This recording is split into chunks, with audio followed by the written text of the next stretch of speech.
Oh, sorry for the delay. Took a while to get this to work, but now we can start.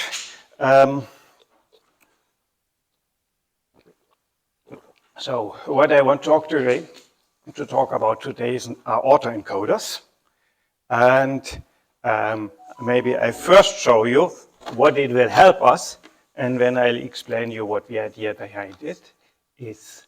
So I'll open here my file open.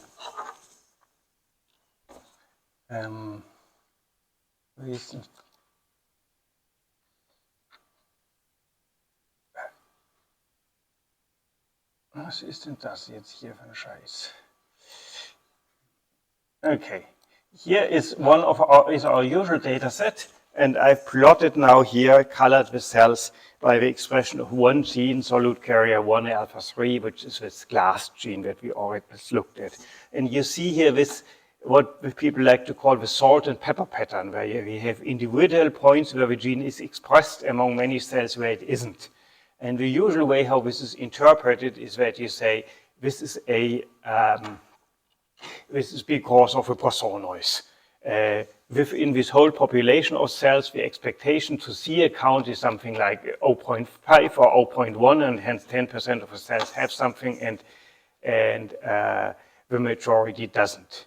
And what we now could do is to try to replace this data by some approximation which smooths out these differences without losing too much. And one such thing we've already talked about, we run our data through a principal component analysis, and then we move and then we project back onto this gene of interest, and then you see the whole thing becomes smoother. But this is not perfect, especially because this is a linear operation, and we might smooth over relevant features by forcing everything to go through this linear transformation. And hence we will now use some method which does this in a nonlinear fashion. So here I've used a tool called single cell variational inference. And before I explain in details what variational inference here exactly is, I show you a simpler version of this. So this is what's also called an autoencoder. And to see what an autoencoder does and why it is useful, we'll first have a look at the fact that actually a PCA is an autoencoder. So what we typically have in this setting is we have a setting where we have data which comes from some high dimensional space R to the N or R to the D. And we have some reason that actually this data lives on some lower dimensional space, which is embedded in the big one. And hence, what we are now looking for is a function, a pair of functions, one function from R to the D to some R to the, let's call it L, and a function G from R to the L back to the D, such that if we apply this to a data point, we get the data point back more or less. So what we are doing here is we say we project from this D-dimensional space into a L-dimensional space with a dimension of L being much lower than D. And then we try to get from this low-dimensional space back to the high-dimensional space in the hope that we are able to reconstruct this. And that, of course, cannot work if we, or can work, but only over some detours, which I mention later. But typically, you would expect that this might work if the data has lived in a lower dimensional subspace in the beginning. And that's a bit what we do in the PCA. We assume that our data, or that most of the interesting stuff in the data, lives in some lower dimensional subspace, which is isomorphic to this R to the L.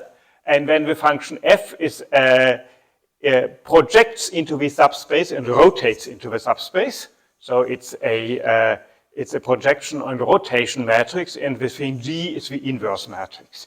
You might also remember that in the PCA, we always did as a very first step, we centered the data. That means for each dimension of xi, for each dimension of the d-dimensional feature space, we subtract the mean of this direction over all the data items. So we have a centered vector which is the mean over all the cells. So in that case, in the PCA, what we have is that when f of xi is this rotation matrix forward minus some mean vector mu, and of course g is when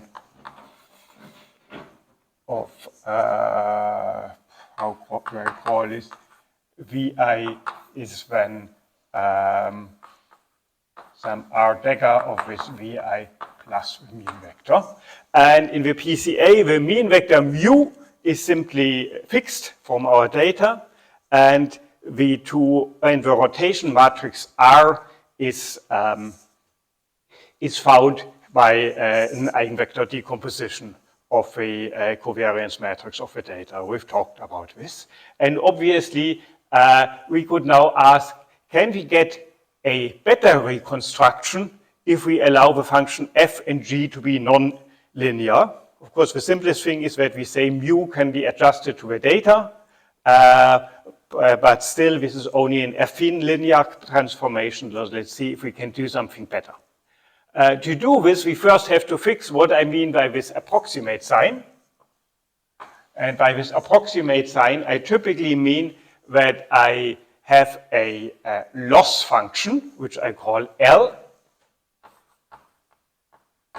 This is the reconstruction loss, so how much I lose by going through this G after F detour. So the loss is defined as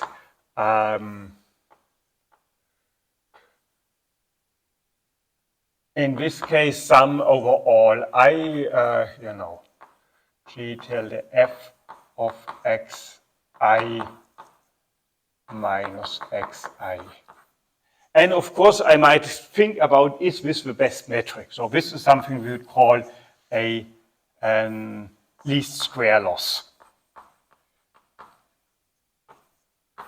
because we try to reduce the sum of these squares to the possible minimum. And in an autoencoder, what we will do now is two things. First, we will say we want to get from this. First, we will replace this loss with something else. In the second step, we will also replace the functions f and g by something more flexible than merely this rotation. So in our case, we can make a gamma-Poisson loss. Our idea is this, that when we did our PCA, we used to, you remember, we log normalized the data, and when we put this into the PCA and the PCA found us the optimal rotation matrix to optimally reconstruct the log normalized data. But that's not what we are actually interested in, because what we are really interested in is the actual counts. That's what we want to explain in the reconstruct. So we use as the new counts, so our model is that that the counts k, we said last time, Kij, so I is now the cell and J is the gene, and I say the counts follow a gamma-Poisson distribution with some mean value S I e to the eta ij, comma alpha. So what I have here, I say for each count is actually a Poisson process evaluated around an expectation, which is this thing here, and which is broadened by this alpha. And we, so that was the model we also used last week for our differential expression calling. And as before, we assume that we best describe our gene expression on a logarithmic scale. So we say eta ij describes best what the gene's expression is. If we exponentiate it, we get the fraction, which fraction of all of all the reads from cell I fall onto gene J, and this we have to multiply with the total number of reads that we got from cell I, and when we get these counts here. And hence, once we have put this, then we can also expect how precise this Kij is, because we know that the variance of this Kij is something like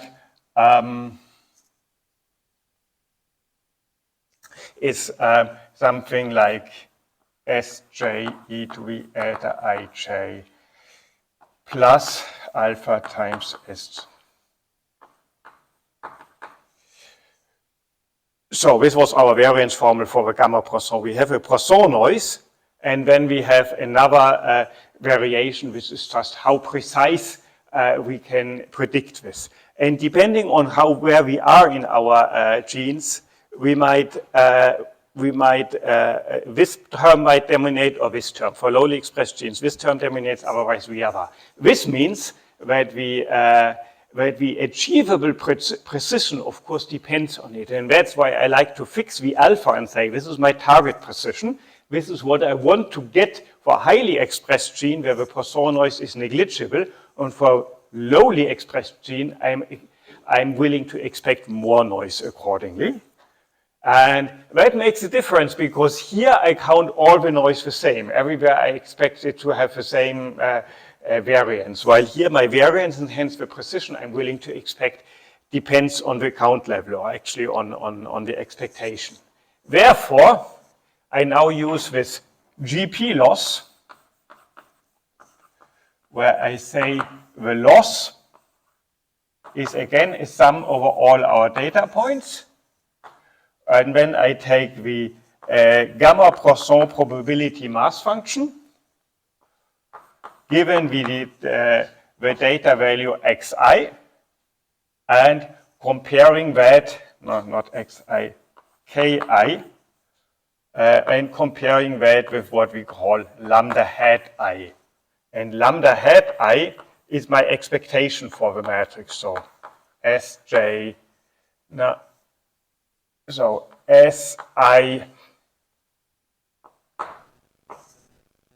Si e to the eta I. And eta hat is this thing. And now my autoencoder now works as following. I take my counts Ki, J, or the vector of counts Ki over all the genes J. I move them over I, J. I go from this here, and there's a log missing. Come to this log in a moment. So what I'll do is I go from the Kij, I do my usual log transformation. I say Kij, y I is some, sorry, then we write it like this, Kij, and then from this I go to a Yij, which is the logarithm of Kij over Sj plus some small value. And then from this I go on, I now go through my autoencoder, so G after F, and then I get this eta hat, which is sort of a prediction for this thing, and from that thing I now go to a lambda hat is S eta hat, e to the eta hat. And so this is my idea. I go from the counts to the log scale, put the log scale into my autoencoder, so into these two functions f and g, get a prediction for this eta, and then I exponentiate this prediction, and then I put this whole thing in my log function. And what we want to do, and the things that we now have to, yes, right. And these G and F are functions out of some function space, which we have suitably parameterized, such that we can say we are looking for the functions which minimize this loss. So we have here an optimization problem. We have a function space of functions from the large feature space to the smaller so-called latent space. and another function space going back.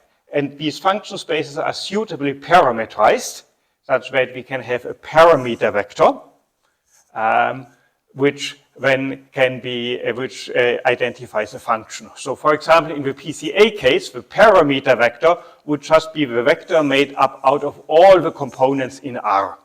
And for every parameter vector, at least every allowed parameter vector, I can take the elements of this vector, assemble them into a matrix R, and then by this I have defined a function like this or this, and I can hence say my optimization problem is to find the parameter vector that contains the matrix entries for this rotation matrix R, such that I get the optimal,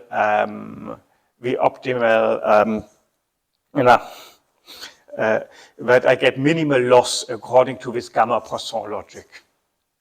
Now, why does it make sense that the minimal loss is written as log FGP? Who knows what a deviance is? Okay.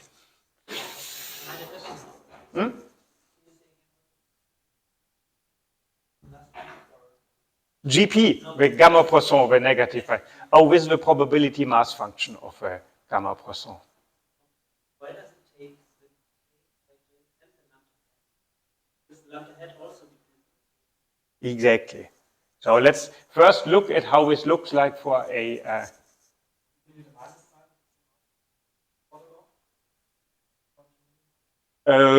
right, exactly. I keep forgetting it, and if I try it on the computer, then it always goes in the wrong direction. So, and let's do here square distance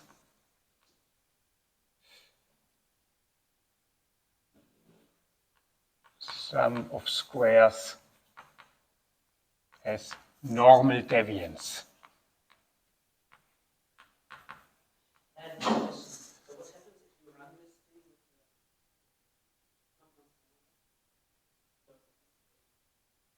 Yes, that's what I show you in a second. some sort of intermediate? Exactly. I prepared this. This is up there. So, but before we get into this, first, what's a deviance? So, typically, in the normal, when data is normally distributed, when you have data, you can look at its variance. And in case of a mean squared error, in our usual optimization problem, like in the original PCA, we showed before that the PCA minimizes the variance of a residual, so the variance of this difference between the data and the reconstructed data. And this makes sense if we assume the X to be in all IID normally distributed. And if we are not normally distributed, we need a suitable generalization of this variance, which also works for non-normal distribution. And it turns, and the suggestion is we use what's called the deviance. D is minus 2 log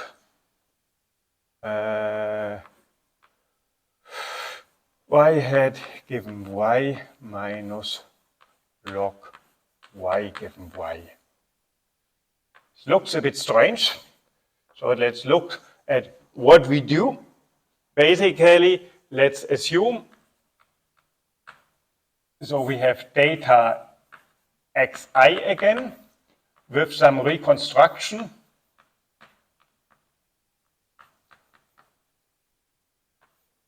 Mu of I. So we basically, our aim is always to find out from which distribution our data point might come. And typically, if we do something like PCA in the normally distributed case, we have, well, let's make it even simpler. We have something like a linear regression problem where you have data points like this with X and Y. And then you have a line through them. And then you have, then for each value, I get a fitted value, like what my line predicts, and I get a residual, which is the difference. And my model is that all data points that every data point xi stems out of a normal distribution with its, or in this case, each data point yi comes from a normal distribution of the mu, which is predicted for the xi by the line, plus some constant sigma. So that's our usual assumption if we do any kind of least square regression, where we say for each xi predicts an expectation value for the data, and our actual value is drawn from a normal around this expectation with a fixed sigma. And if I now evaluate my deviance formula from this thing, then you see why we do this. Namely, I say this is minus 2 times, and now L is the log likelihood. That's the logarithm. So you know likelihood means a probability density function or probability mass function, which we understand as function of a parameter. So the normal distribution, usually you would say the normal distribution, let's write it in that we have it, has an f von x mu sigma, an f von mu, sigma von x is 1 e to the x minus mu squared over 2 sigma squared. So this is our normal distribution function, and typically we consider this as a function of x with mu and sigma fixed parameters. But we can turn this around and say we consider the x fixed because that's the data we've been given as analysts, and mu and sigma is what we want to find. That's what we do in case of a maximum likelihood fit. And whenever we switch the role of a variable and the parameters, we say we go from a density to a likelihood. And when I write L, I mean the log likelihood, i.e. the logarithm of this thing, now understood as a parameter of these mu's here. So if I do this here, so if I do it like this, then I would first take logarithm of this thing is of course logarithm of 2 pi sigma minus 1/2. So this is the prefactor plus x minus mu squared over 2 sigma squared. And now I come, and if I now look at this here, then you can already see this is more or less something which allows us to see how far are we from the perfect case where x sits perfectly on mu, but we have this annoying extra prefactor here. So what we always do in this case is we think about the saturated model. The saturated model would be if I had enough parameters or enough degrees of freedom that I can fit for each data point its own mu. And then of course you can put this own mu for this data place on that thing. So if I would allow myself to fit something like this, which something simply perfectly goes through all data points. And this of course means that 2 pi sigma, that I have here now, I subtract this model where I replace my data x by the predicted mean. And this here we call, this is sort of a likelihood that we actually achieved with our optimization. Achieved likelihood. And this here is the likelihood, is the saturated likelihood. So the maximum we would get if we would make our model so over flexible that for every single data point it fits the optimal value, log likelihood. So, and if I now look at this thing here, where mu minus mu squared. So I've entered for x the optimal value which perfectly minimizes the thing, namely mu. Sorry, we have no, you're right, it's a typo. X minus x squared is what I wanted to say. And of course I should sum all this up over all the data points.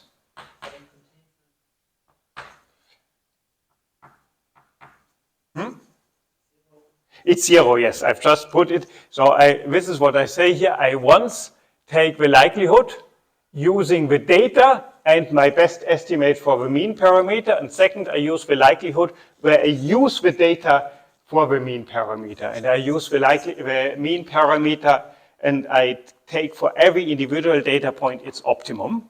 And that's what I call the saturated model, where I simply don't really try to fit anything, but just assume that each data point follows a distribution where the data point sits right in the middle of its distribution. And then, of course, the likelihood and the only purpose of the saturated model is to be able to cancel this stuff here. Sorry.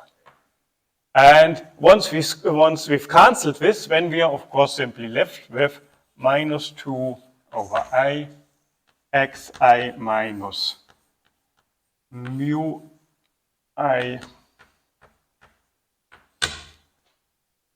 over 2 sigma squared.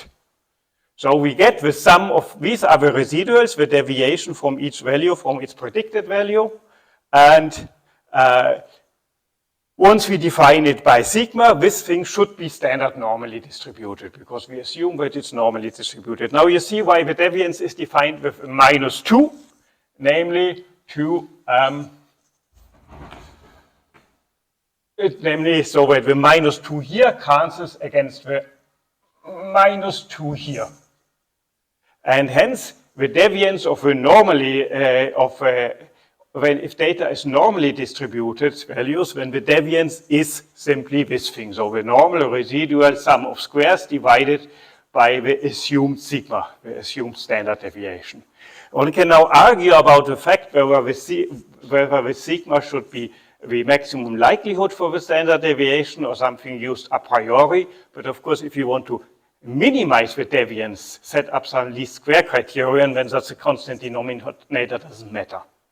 So in this way, this is sort of a roundabout justification of our usual least square criterion by saying the least square criterion is the one which maximizes the log likelihood, and by that also maximizes the likelihood. So doing a maximum likelihood fit to find the parameter behind some model where we assume that the residuals are normally distributed is the same as doing a least square estimate.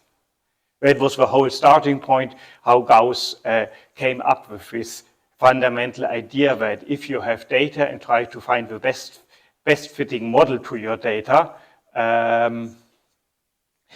you best look at the squared residuals, not as everybody else might have expected at the average of the absolute values, or just put it in the middle. Because whenever you might remember from your high school time that when you hear this for the first time, that the variance goes over the square of the residuals and that you try to minimize this always sounds completely ad hoc. But this idea was Gauss's justification, even though he probably explained it completely differently, because the term likelihood and even the term probability distribution didn't yet exist at Gauss's time. What might have been more his thing is his intuition is the fact that the least square has a no, actually, he probably went through it, because after all, he also discovered this formula. So, and in that case, we now see that we have to fix a sigma, and then we can evaluate the deviance, and the deviance is just sigma squared, the usual sum of squares criterion which we want to minimize. But if we now assume that our data is not following a normal distribution, but a Gamma-Poisson distribution, it might be more appropriate to replace this by the equivalent for the other distribution. In order to find an equivalent, we make this construction that we say our least square criterion came out of the idea with the deviance. So our prescription is take the logarithm of the probability mass or probability density function, take the difference of this logarithm to the saturated model, to that of a saturated model, and call this difference the deviance, but don't forget to multiply by 2 before, such that the deviance then becomes the same as the variance is in in a normal case. So, and now I quickly show you how this works in practice. So I've now managed to get this data here to work. So, here. Okay, so this time I run the whole thing with PyTorch. Anybody ever worked with PyTorch or has any idea what it is? Good. Okay, then most of you will know that. The others will see now what it does. So I take again our usual auto-encode, our usual data set as always. What's happened now? Don't tell me. Transport endpoint not connected. Yes, I know where this comes from. Is user mount minus USDS. Yes.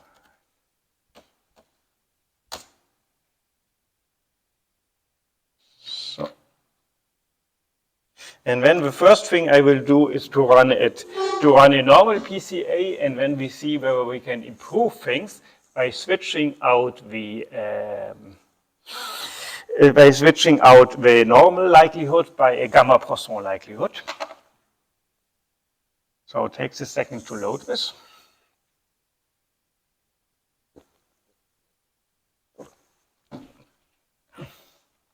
When I put it this time, I use ScanPy here instead of Sera. ScanPy is sort of the same as Sera, but only for Python, and instead of for R, and coming from Munich instead of Rehovot. So, and you see it's the same thing. You start by log normalizing, and when you do highly variable genes, and this time I said that the subset that it should use subset is true to make sure so that it reduces the thing from the 18,000 genes to only the 2,000 genes, so that we only have 2,000 variable genes when we don't have to wait so long for things to do something interesting. Now it is still working here. Of course, it's still, that was stupid of me, sorry, I had stopped the thing.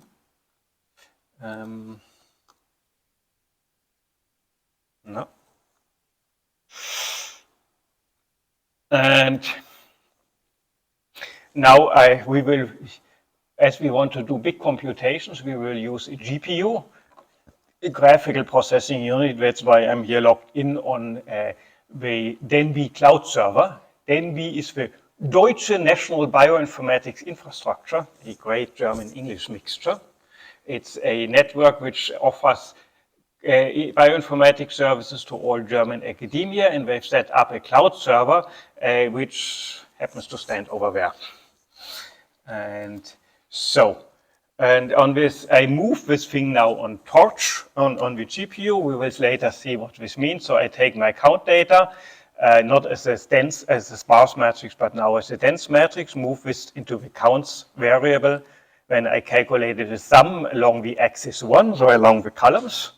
And when I take the normalize by dividing by the counts and taking the log, and then I get my log normalized counts.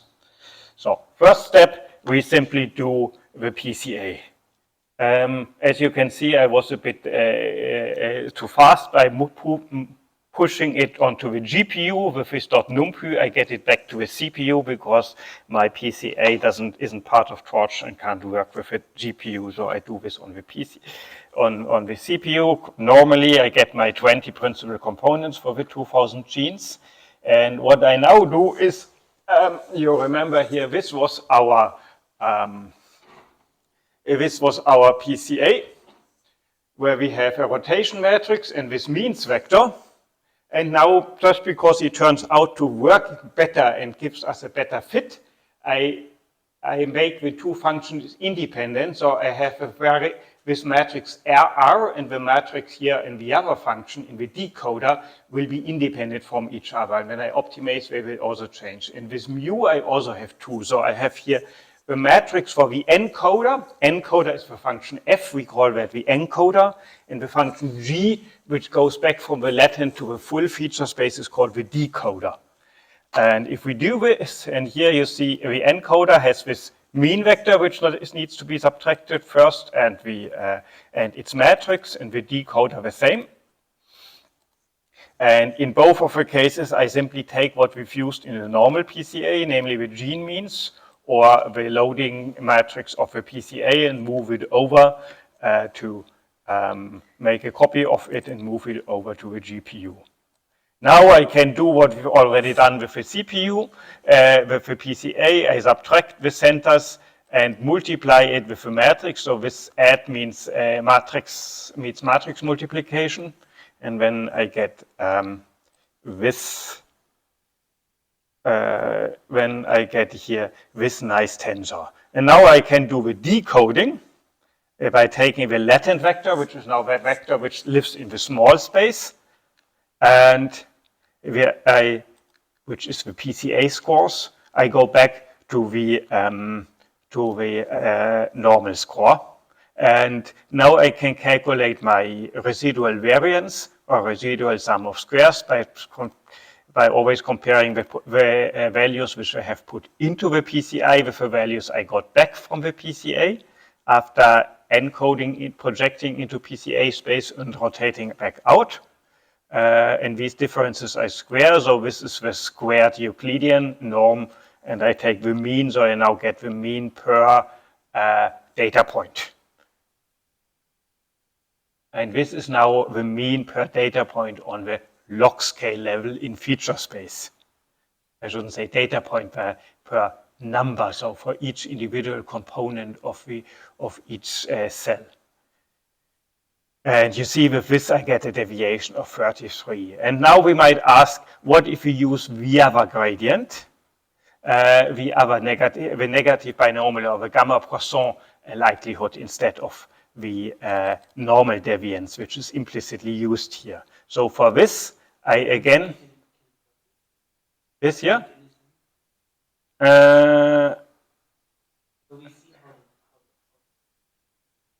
we can try to check. Let me see if I manage this. X below plot from scatter. Let's see. I mean, I can now, of course, take eta hat. I have a UMAP. This comes further. This, so far, we have done the normal PCA, so it's a normal UMAP. Yes, but you showed UMAP before. I showed you here a UMAP. This is with PCA. Actually, the same PCA calculated in R, but I'm pretty sure. The UMAP is the position of the points. And the color is now here the raw data, and here it would be the PCA denoise data. So that's what I did before, the same UMAP, but now the colors essentially pulled out of this eta hat. I'm not sure that it's actually the same because I simply have redone this. The same code in R here that I've shown you here in Python, but in any case, so this is our reconstruction from the PCA, and this. That's what you call PCA. This I call PCA denoising to replace the ln counts by the eta hats. So basically, this here is colored by ln counts, and this here is colored by eta hat. And now I take this eta hat and exponentiate it and multiply it by the respective totals to get the expectation not on the log scale, on the log normalized scale, but the expectation on the count scale. And I call this lambda hat. And if I compare this now with the actual counts, here I've just took, you see it always shows the first three, they are all 0. And here we have also rather values which are all more or less below 1, except for this one. And here this third to last cell, that would be these ones, you see they are much larger than before, but it's still not quite perfect. Here we have 52, 58, 80, 0.8, could be okay. 52, 58, and here we have 46 and 90. So it's not exactly a perfect reconstruction. The order of magnitude is roughly right. 164, 4, and 91. Now let's see if this becomes better if I remove the likelihood and change from the normal to the Gamma-Poisson likelihood. For this, I first have to fix an alpha, and I say my alpha, my coefficient of variation for highly dispersed functions should be 0.2. And I have to square it because alpha is the coefficient of variation squared. And now I need my negative binomial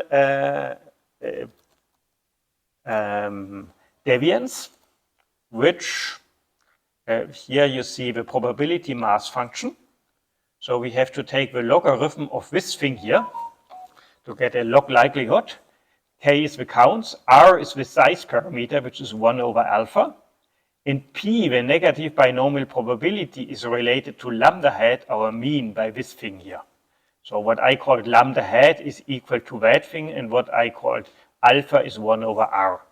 So if you solve this thing, lambda hat equals this thing, you solve it for P, then you get this thing. P is 1 over lambda hat times alpha plus 1. And I do this for all the values of lambda hat, so the big matrix of genes by cells.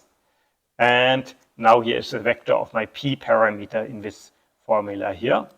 And then I can now do my log likelihood. And for this, of course, because here in Wikipedia, this is written in the assumption that R is integer, which it is not. So it's not correct to write this with a binomial coefficient for us, because it could be, the upper thing could be non-integer. Therefore, we write it with gamma functions. And hence I have now here for the numerator of the binomial, I have here K plus R. And here I have R, and here I have K plus 1, and always with the gamma function. And you can see this minus 1 vanishes, and I get a plus 1 here due to the shift between the factorial and the gamma function. And you can also see Torch, and basically all numerics libraries have not only a function for the way to calculate the gamma function, but also to calculate its logarithm directly using this point is crucial, because if you were first to calculate the gamma and then take these logs, you would quickly run into numerical instabilities, because you go to big orders of magnitudes, and then you go away from this with your log. This is why you should always use the log gamma function. Essentially, as you might know, internally, computers calculate transcendental functions with so-called Padé approximations, which is something. Essentially, instead of doing your user-Taylor approximation in a polynomial, you try to make an approximation in a rational function, which has quicker convergence, and we have a Padé series for both the gamma and for the log gamma. Another thing which we have here is this strange x log phi function, which is defined as x times logarithm of y. And the reason why this has its own function is that very often you have something like x times log x, with x being 0. So this is something which comes over and over in stochastics, that you have somewhere expressions of a shape p times log p, with p being close to 0. And then, of course, by Hopital, you can see that the limit of this is 0. But if you calculate the two factors independently and multiply them, then you will sort of not get this limit correctly. This is why they supply a separate function for calculating number times logarithm of other number. These are, I mention this because when you switch from doing your paper and pencil mathematics to doing actual numerics on a computer, then these are all the little traps you need to know about. So with this, I can now calculate my log likelihood and average over all the points and get the log likelihood for this thing. And as you can see, it's 0.457. Now, I told you before, we also should calculate the saturated likelihood, where I now replace my mean here with k. So I say k equals this thing. This gives me new values for p, which are now derived not from lambda hat, but from k. This is why I replace here in this function the lambda hat by the count matrix and put it in the same formula as before. And now I get the saturated log likelihood, the smallest log likelihood that I can get. Note that this thing is constant. It doesn't contain any parameters which we fit. It contains only alpha, which we fixed, and the counts. And hence the question of maximizing the likelihood is asking how close can we get this value to that by tweaking the counts. And of course, to see how far away we are from this, we can look at the difference, and following conventionally, we multiply by 2, so that we have a deviance or mean deviance per value, and this deviance can now be considered in the same way as a normal distribution. And as we've added over many numbers, and our deviance is effectively a sum of very many deviances evaluated for an individual count value, central limit theorem applies, and we can assume that this deviance is pretty close to normally distributed, and it's normally distributed with this variance. So this is the other reason why the deviance is important, why one puts the -2, because the likelihood and equally because the log likelihood can be understood as being distributed, the likelihood is normally distributed with the mean given by your data and a variance given by the deviance. Very much like normal squared sum is. And the deviance itself, you can conclude from this because it's a sum by following your usual, the same logic as the normal case, you can figure out that the deviance can be expected to be chi-square distributed. That's all what you later need for inference in order to figure out how precise the data are that you get. But for today, we don't need this. So I get my log likelihood, and if I want to optimize it, of course, I shouldn't keep recalculating this part, which is constant anyway. And of this part, I should also omit that part, because that's also constant. The only thing that actually depends on our lambda hat is this part here, which I call log likelihood part.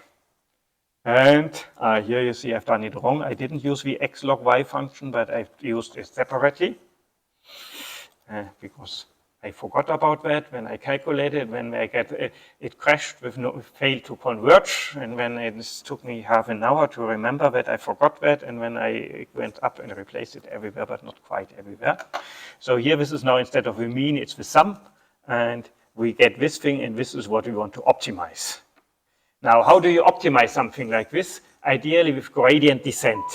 So gradient descent means that we want to minimize this loss. So we ask, what is the derivative of this loss with respect to every individual matrix element? So to every individual element of our parameters. These we call the parameters because we parameterize our encoder and decoder function. And in the end, they are just a big collection of numbers, and we can calculate the derivative of a loss with respect to each individual number of them. Or we might also, if we consider this as a vector, in case of a matrix, you have to imagine that we rearrange the matrix into one long vector.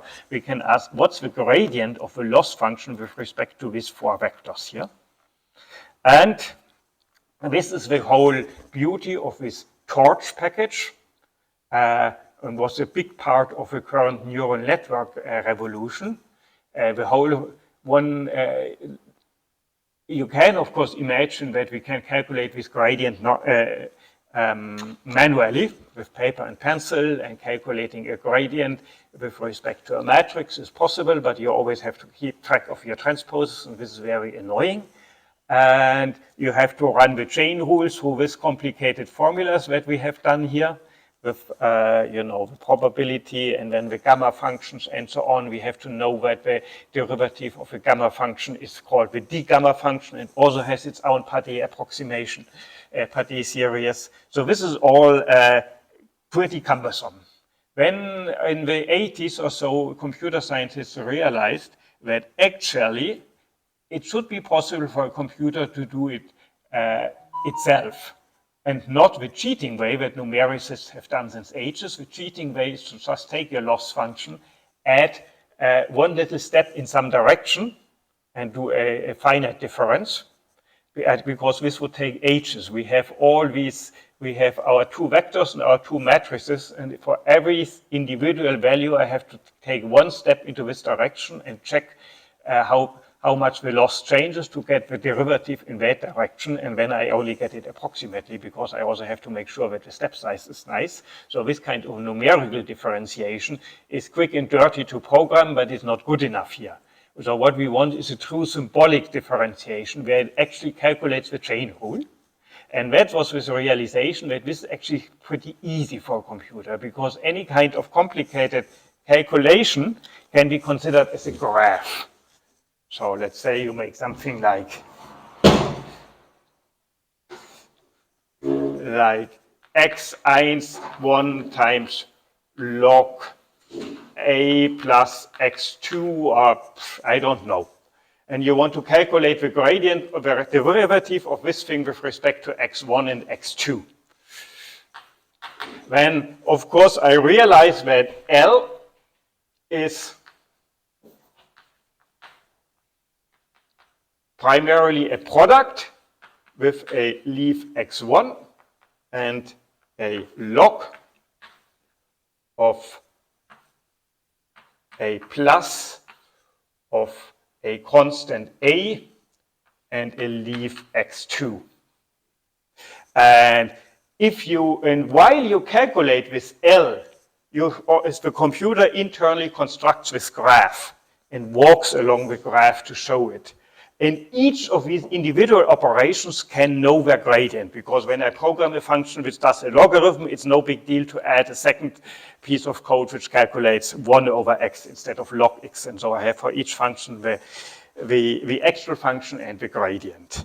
And then if I now later say I want to be able to calculate the gradient of this loss to x2, I tell this loss variable, please run the computational tree backwards. And this thing runs backwards and says, this is my value. I have been, what did the product do? Now the product says, well, I've multiplied these two.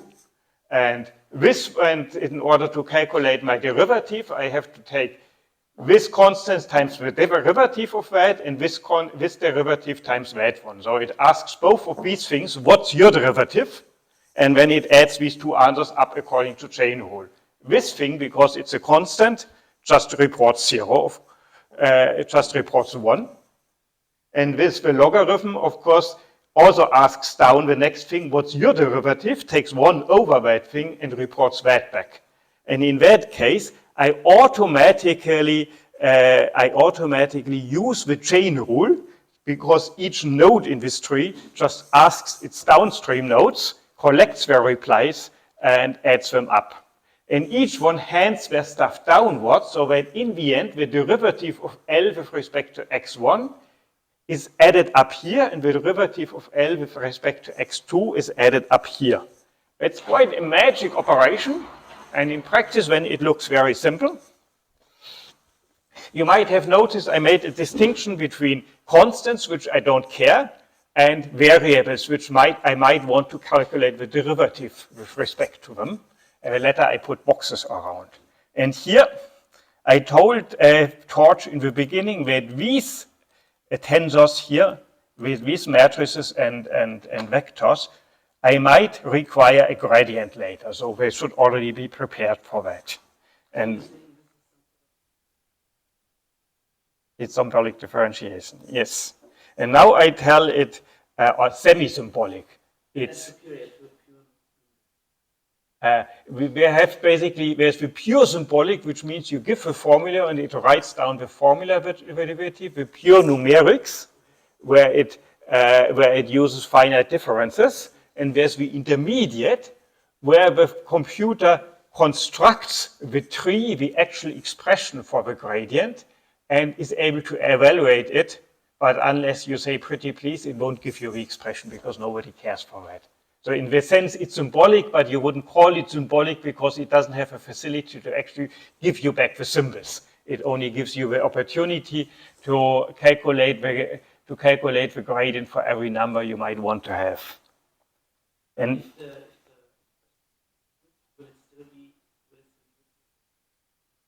yes. This is because the expression lives, it doesn't have the expression, it uses the computational tree. And the computational tree is actually not a tree, it's a DAG, because one and the same variable might appear at multiple places in it. And hence you have extra things. So it causes a knot in your head trying to figure out how to actually program this. So I guess whoever was the first one to do that was quite happy with it. And then, and one of the big things in AI research was the so-called TensorFlow package that Google produced at some point, which was the first Python package which did this kind of calculation for allowing for the parameters to be arrays of arbitrary dimension, which they call tensors. So for we use here tensors in the not in the physics sense of something which transforms like a tensor, but in the sense of an n-dimensional array for which we have functionality to contract over indices. And because we have all these tensors which contract over the indices and flow through other things, the thing was called TensorFlow. And this thing, because it allowed researchers to no longer have to think about how to calculate their derivatives, that really freed up everybody's mind to explore new ways of setting up neural networks. So now I do this, I tell my loss, which I have just calculated here, please go backwards. The loss will realize that it was the sum of this tensor. This tensor will realize that it was constructed by this formula, will set up the tree and walk this tree backwards, coming to NB prop, which itself go back to we go back to, where do we have it, to lambda hat, and lambda hat will go back through the decoder and encoder, and so in the end we then collect all these things, and our leaf nodes, which we had originally, so the encoder and decoder weights, they will now have a gradient. So I can ask encoders centers, so my vector of means, what is the gradient of the tensor for which backwards had just been called with respect to your elements? And then you get this here. And the same thing I can also ask the decoder matrix and ask for each of your matrix elements, what's the gradient or what's the derivative of the loss with respect to each of these elements, and it reports that.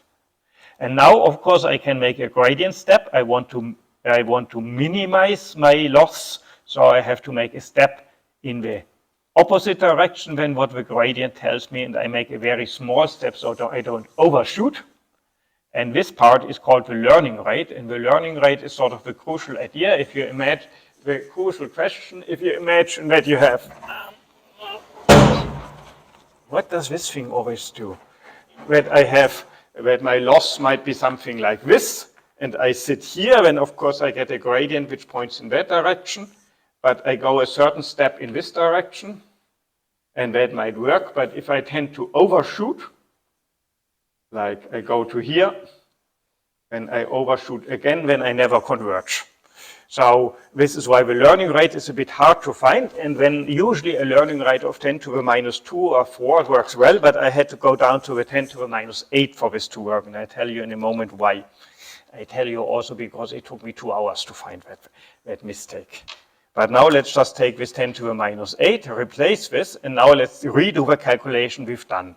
Forward encoder, so counts minus centers times encoder matrix, then to get the latent representation, then the latent times decoder matrix plus the center. Thanks. Exponentiate the total to get my lambda hat, then transform the lambda hat in the p parameter for the negative binomial, calculate the variable part of the log likelihood, sum it up to get the loss. And as you can see, 5398 is a little bit less than the 54 something that we had before. So we made a step down. Now, why do I have to use such an absurdly small learning rate? After, yes, probably 2 hours of searching, I realized what's happening. It's this NB prop here. You see it appears once in the logarithm as a logarithm of it, and here we have logarithm of 1 minus. Of course, because it's a probability in the other explanation of Gamma-Poisson, it's a parameter which needs to be between 0 and 1, otherwise this thing is not defined, because my logarithm would become negative. But if it gets too close to 0 and 1, then these things will blow up. And there will always be a few values in this big matrix of counts for which the p parameter is uncomfortably close to 0 or to 1. And then these things will have a huge logarithm, and they will completely dominate the gradient and push everything in a direction which is good for this data point, but wrong for all the other data points. And the standard solution that the machine learning people use for this is called clamping. Instead of you take a value which has a certain value range, and you say, I never want to get it further out than some certain safety thing. So instead of saying it should be between 0 and 1, I say it should be between 10 to the minus 4 and 1 minus 10 to the 4. And if it's outside this range, I want to clamp it in, so everything which is below this will be switched to this, and everything which is and everything which is above 0.9999 will be clamped to 0.9999. The next thing we can do is this whole learning rate thing of just always adding the gradient multiplied with a fixed learning rate factor and subtracting this from the gradient. This is called gradient descent, and it's the simplest possible normalization method, but it has its disadvantages. It can be quite slow. The main reason why it can be slow is that in this complex landscape, you often have situations which we call troughs.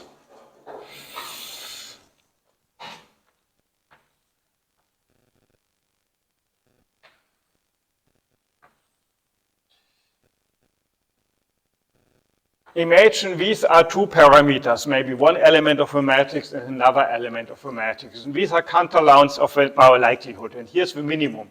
And we start somewhere here. Then, of course, we will go like this. And here, because this is such a long, it's very shallow area, we only get very small gradients. And so we need ages of steps. And the way to resolve this is to keep track a bit of the gradients that we had in the previous step, and saying we keep only making little progress even for the gradient, even though it's consistently going down. Then you might conclude maybe our learning rate is too small. Let's make it a bit bigger. And if you have a feeling that you keep overshooting, if you notice that you add your gradient and the loss doesn't go down but goes up, then you know that you've overshot and your learning rate is too large. And hence you can always keep a look at your loss and say, if a loss is decreasing but too slowly, I should increase my learning rate. If a loss is actually increasing instead of decreasing, I should decrease my learning rate. In this case, I can adapt the learning rate. Now the 2010s or the 2000s more were quite filled with research on this topic, on this learning rate scheduling. What kind of overall schedules you should do, because you start with big steps and then you let them slower. You can make local adaptation according to what you have. You can scale the gradient differently in different directions.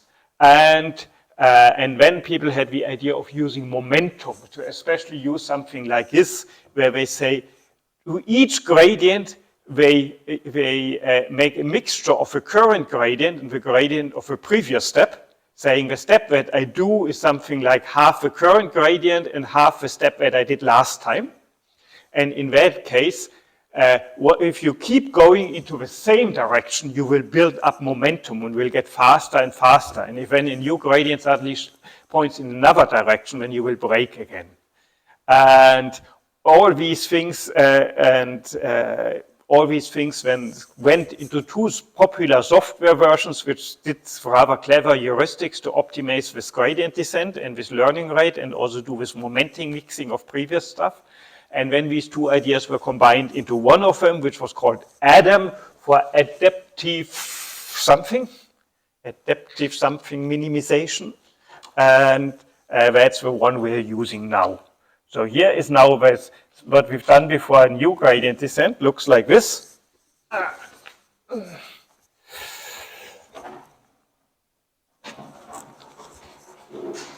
We start off by initializing our parameters again from the PCA, and pushing our data to the GPU. When I include this optimizer and tell the optimizer, Adam, you are now responsible for keeping track of the gradients with respect to these 4 tensors. And your initial learning rate should be 10 to the minus 3. And now I do the same stuff as before, calculate the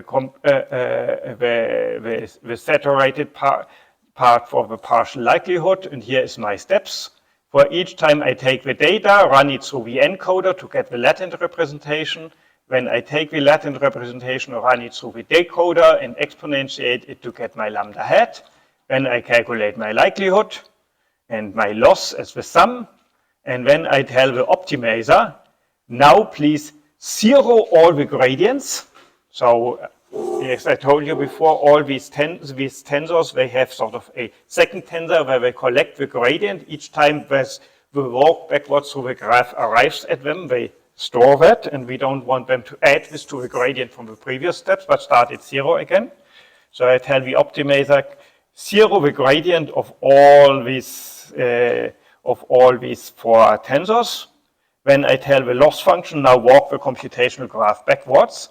And then I tell the optimizer, now read out the gradients from your 4 parameter tensors. Do your magic of optimizing the step size by scaling the gradient properly and apply it by subtracting this thing from the gradient functions. And once we've done that, we will get the deviance down and down until we have something like 0.33. So here you see what we did, and the 0.58 was what we started with. This is what we calculated earlier. What we do if we calculate the gamma-Poisson deviance of a result from our ordinary PCA. And now I just already have a feeling about the speed of this thing. First have to. You see each 100 steps and we make about 200 steps per second.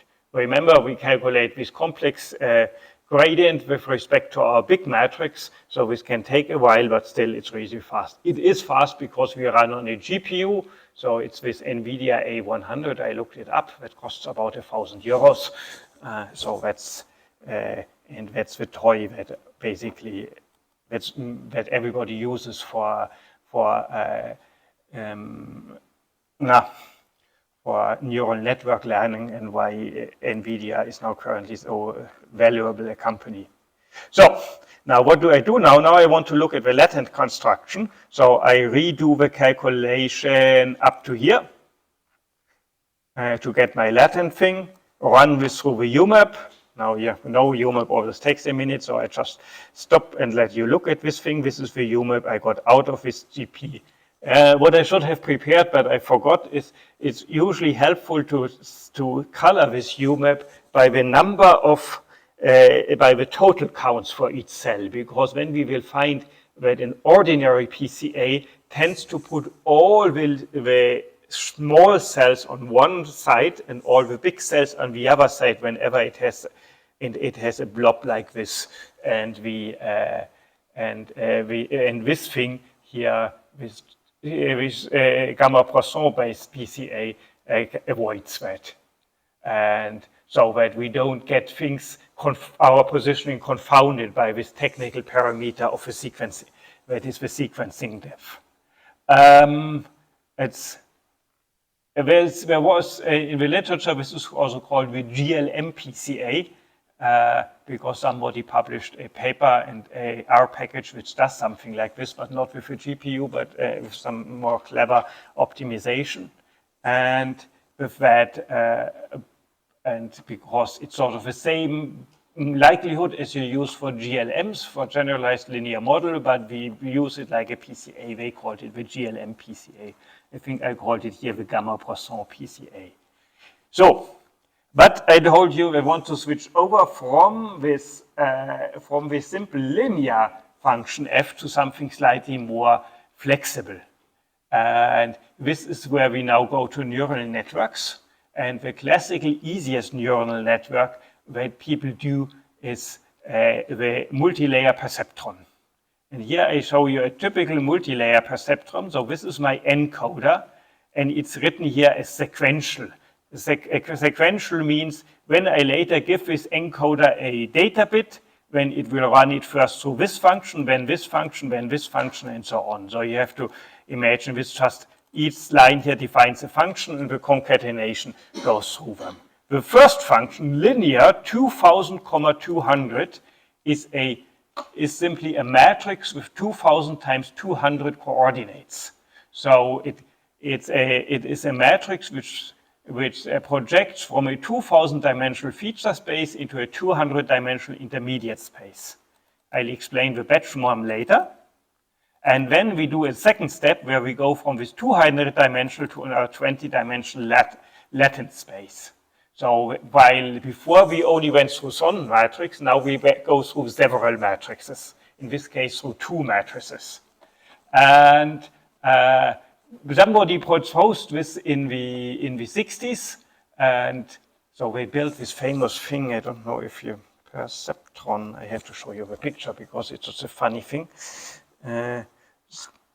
So long ago, they wanted to build a system to do vision, for example, for this thing to recognize that this is a C, and the idea is that each pixel will go through a matrix from which gets as input all these pixels, and as output it gives 10 output values, and whatever has the highest weight tells you what letter it was. That didn't work at all because one matrix doesn't give you enough stuff of that. When people said maybe we have to make a multi-layer perceptron, build several of them top of each other. Once they started building, somebody pointed out, actually, if you just concatenate several matrix operations, you can just multiply the matrices and realize that it was only one matrix. Then people said, okay, we have to make this impossible and put a non-linearity in between. This was a bit, this was the time when people started to figure out how human neurons work and realized that a human neuron collects input from many other neurons via its axon, adds up all these inputs, and then puts the sum through a threshold function, which is sort of a sigmoid, and if according to that, then either fires or not. So people had the logical idea, okay, let's put a sigmoid between this. Every element in the everything which comes out of a matrix multiplication, each component of the output vector will be pushed through a sigmoid function before being put into the next matrix. This was sort of in the 60s, but they never got it to work because with the computers of the 60s, having more than one layer is impossible. Actually, here we built the whole thing in hardware with little potentiometers for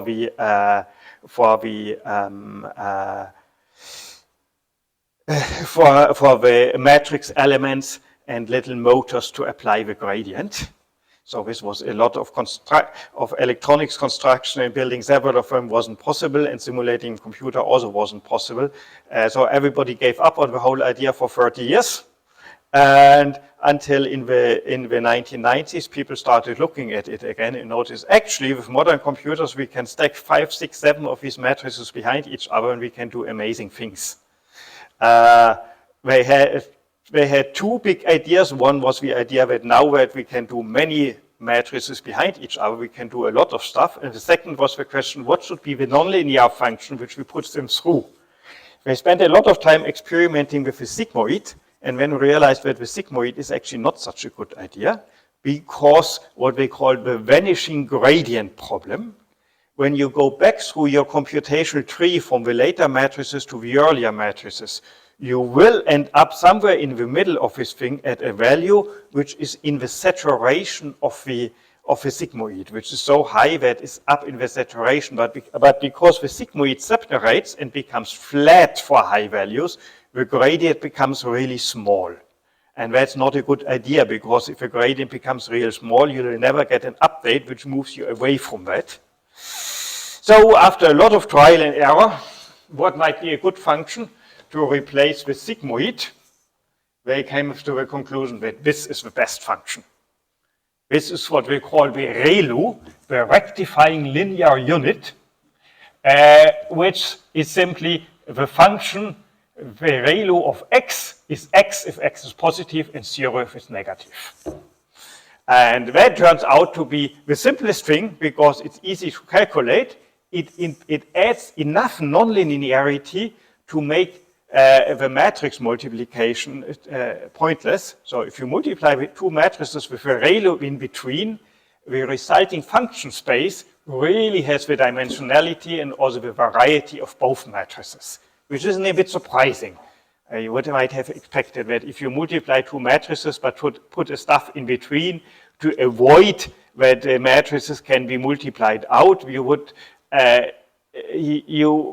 would still project into a function space which doesn't have a full dimensionality of a tensor product of the two individual matrices. But it turns out that the function space is rich enough to do this, and that the gradient actually can find this. And this is the basic of all these, for all these current neural networks, or at least the starting point, this idea of stacking such matrix multiplication with ReLUs in between. When we, of course, need a few extra things like the convolutional layers, and then, of course, when the LSTM layers, and finally the transformer layers, which make the large language models possible, but the starting point was with simple matrix stacking. So I thought I show you how this simple matrix stacking works by stacking two such matrices here. And now my encoder is push it through this matrix, to this 2000 by 200 matrix, then push it through the ReLU, then push it through the next 200 to 20, and then we're at the 20 dimensional. And the decoder does the same in opposite order. I was too lazy to write this code myself, so I asked ChatGPT to write the code, and ChatGPT put a ReLU after every individual layer, which actually is not such a good idea, because if you have a ReLU right in front at the end of your decoder, when your latent vectors can never have any negative elements, so you truncate your latent space. The other thing that you have to put in is this so-called batch norm. This is a layer which does something weird. Whenever you come in with data, you push data through the layer, it takes, I'll explain the batch norm in a moment. I first start this thing. So now I run here my autoencoder, and you see here how this works. You have to define these two these elements here, and all these linear functions which just initialize the matrix with just random numbers. And going through all these random numbers, actually it pulls the random number from a standard normal whose standard deviation is 1 over the number of matrix elements. And then you have to define a forward function, which just takes a data element and calculates what happens when you push it through your module. Namely, first you have to push it through the encoder and then through the decoder and then give this back. And now I just say, make an autoencoder, initialize all these parameters with random values, push it to the GPU. CUDA always means push to the GPU. I do the other stuff as before, and here we try it out. We say, take the counts.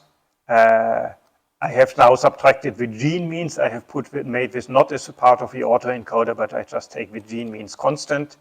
And the reason why I did this, sorry, I forgot this linear thing. It's not just a matrix, it's an affine transformation. So linear means matrix times x plus vector.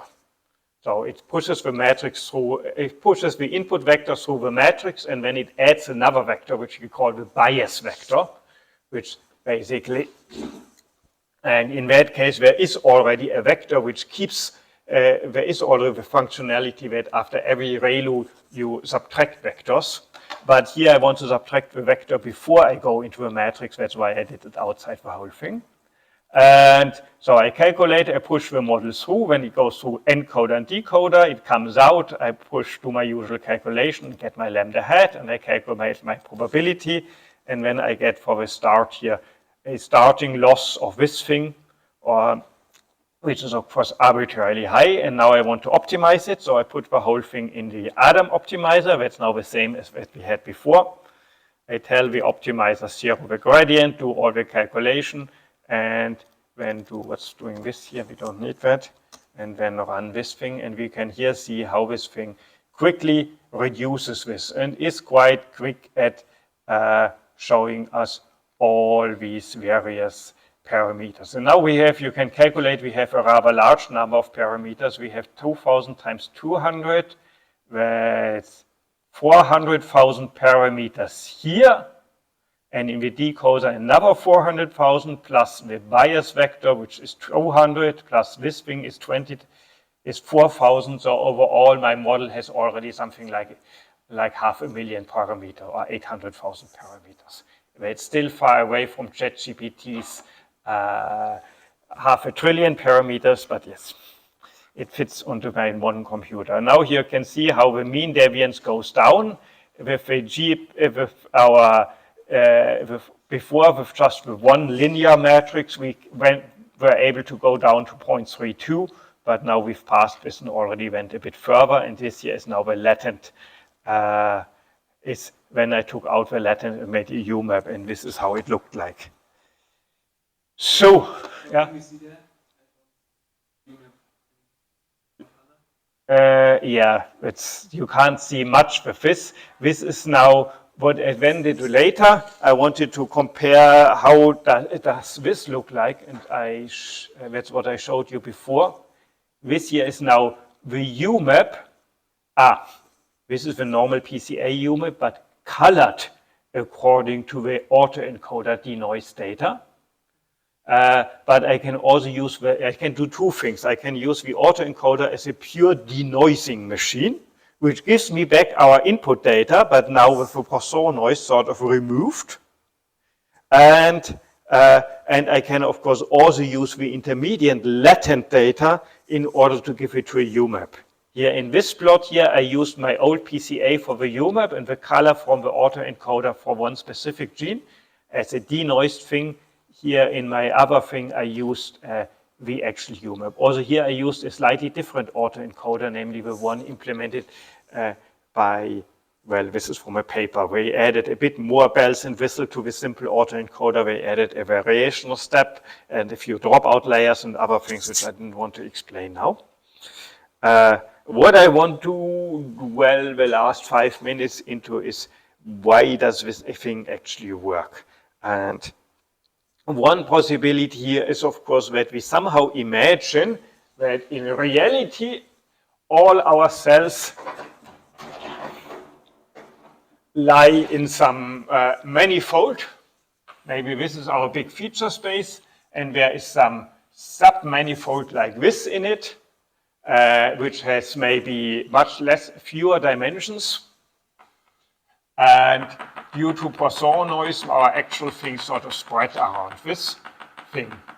And now, because I force the autoencoder to represent each point by a much smaller vector of only my 20 dimensions, it has to find a clever way of projecting something in there. And what we somehow hope that the autoencoder might learn is that it says, let's find a 20-dimensional manifold and let's construct a chart into this 20-dimensional manifold such that we can project each data point onto this 20-dimensional manifold and simply report that thing. And then we might project away the noise but keep the stuff. And of course, I could now try to see how does the reconstruction efficiency depends on the number of dimensions I allow for the latent space in order to show. And I would expect that at some point I have diminishing returns. If I give it 30 instead of 20 dimensions, I might get a lower deviance, but at some point deviance won't get much better. And then I know, okay, now I probably have found the actual dimensionality of our data. But in case of our PCA, we had the same logic, but we were looking for a hyperplane in our feature space, which is linear. But now imagine we take this hyperplane and we crumple it up, like bending it into a wave or something like that. When the PCA can't find this anymore, because once I take this plane here and make this plane curved, then I need one dimension more to describe it. And if I curve it in a lot of things, it will quickly fill up the whole feature space. But if I allow for nonlinear decoder and encoder function, the autoencoder might succeed in finding an actual chart function which projects this into the intrinsic. You can imagine this thing has a 2D coordinate grid, and when I bend it, I bend the coordinate grid with it. And of course, I should find there is a function which maps from the 3D dimension to the 2D dimensions on the paper, which, if you talk about manifolds, you would call a chart or an atlas in case you can't go with one chart. But in practice, it's probably not so clear whether it really is a chart, but probably a little bit, otherwise my UMAP wouldn't have worked so nicely.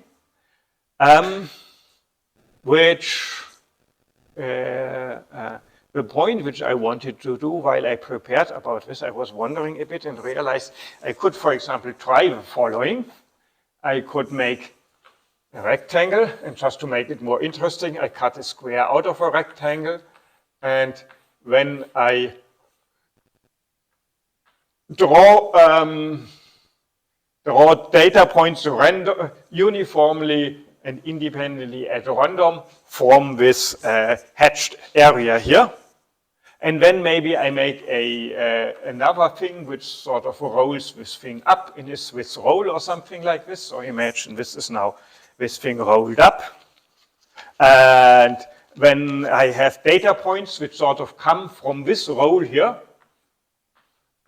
which has this hole here. And if I give this to my autoencoder and ask the autoencoder to reconstruct this, and you get only 2 latent dimensions, will the autoencoder actually produce this here? That if I then plot my latent space, I get this back. This brings us to the question, are these autoencoder functions continuous or even differentiable, the encoders and decoders? And a priori, there's nothing in our method that enforces this. There is something in the loss function which might make this easier, but it's probably not enough.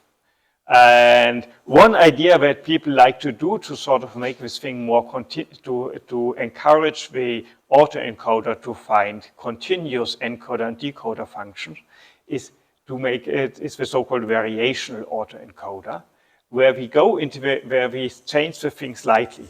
We push the data through the encoder when we have our latent vector, then we add noise to the latent vector before we push it through the decoder.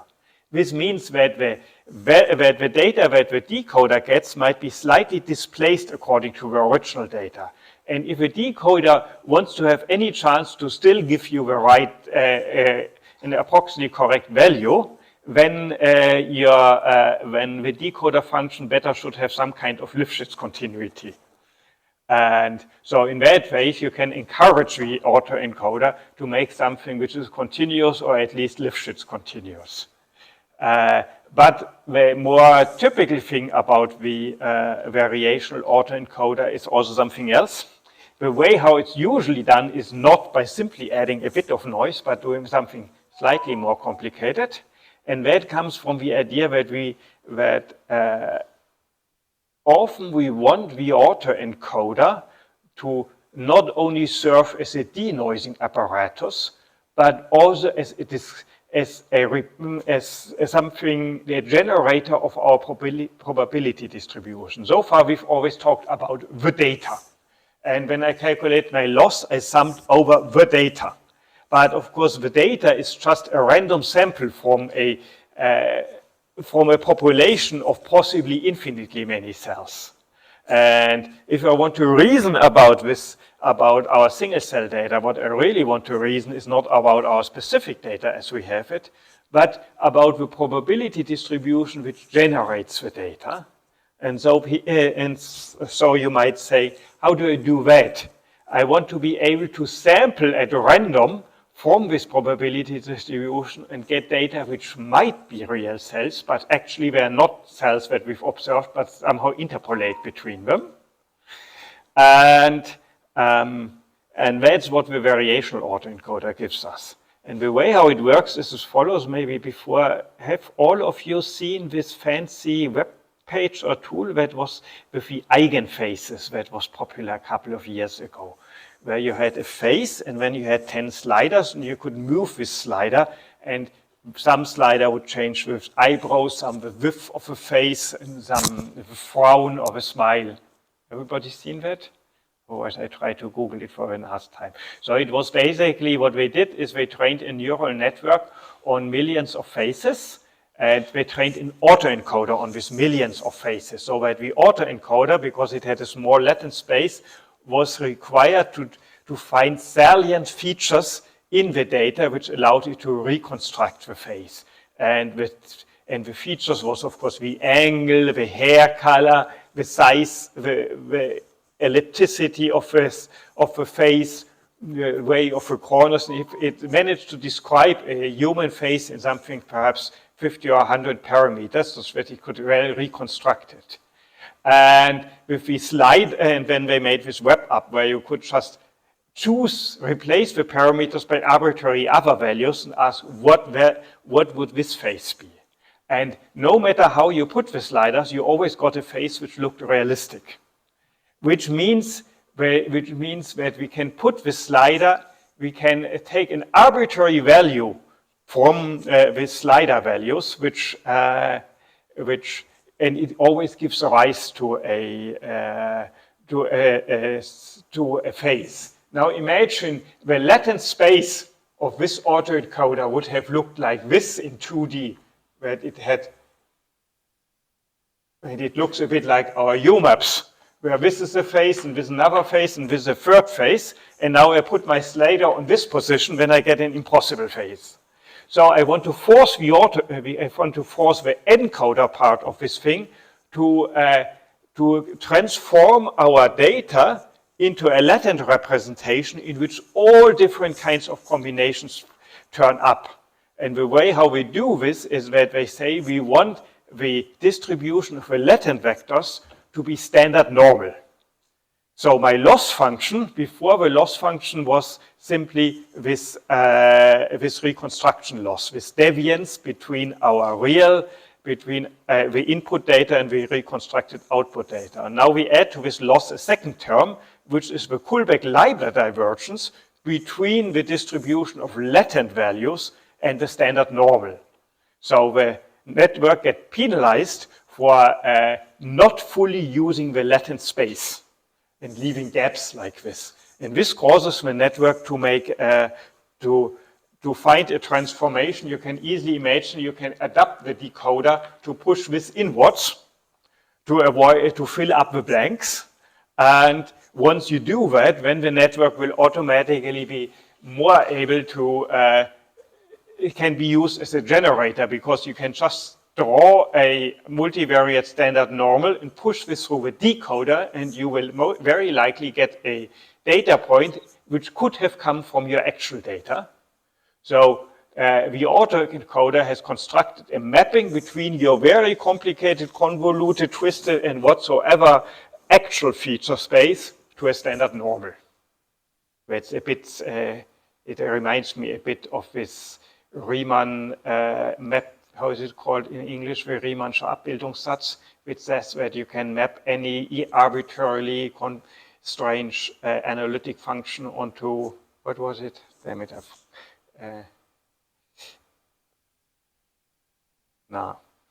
where it's all these mathematical theorems that you can always find mappings between arbitrarily complicated stuff to the unit circle or something like this, or the unit disk. Yes. And here we now challenge our autoencoder to find such a mapping. And so the difference between the autoencoder that I've shown you and this autoencoder that I've used here, where I used this SCVI package, is that this one is a variational autoencoder. Yep. So that's what I wanted to show you about this. Next time I thought I'll talk a bit about, maybe we go back to biology and we do something completely unmathematical. I will just pick a couple of recent papers to give you a feeling about how, what biological questions people ask, and then we can see what comes out of these mathematical techniques that we've talked about. Once you go back to the biological side, I have to choose a few papers and show them to you. What else? Yeah, as I said before, I think because a couple of people asked about exam and so on. Yep, as I said, it's probably easiest to do this as oral exams, and just to have some prerequisite. I'd be happy if you do one of these homeworks, or at least half or a quarter of these homework things that I've marked. And now I thought we can add one homework, because I'm just curious about what comes out and don't know if I find the time myself. If somebody feels inspired to try this out, construct some easy two-dimensional, draw from some two-dimensional probability distribution, like this rectangle with a hole. Try to push it through some polar coordinate thing to make it a bit more complicated in more than 2 dimensions. Push it through an autoencoder and see if you get this thing back. But actually it might be a bit of work, so if you don't feel like twiddling, then take one of the more easiest and quickly done things. But if you do that and you need access to a GPU because you want to try yourself a bit with these autoencoders, then ask me. Because if you do this with a normal computer without GPU, it's not much fun because it takes ages. Good. Otherwise, see you next week. So last Wednesday, when was, I don't know. Anybody feeling like playing with autoencoders on Wednesday morning? If you do, tell me, otherwise I also sleep longer. Okay, so see you on Wednesday or next week. So.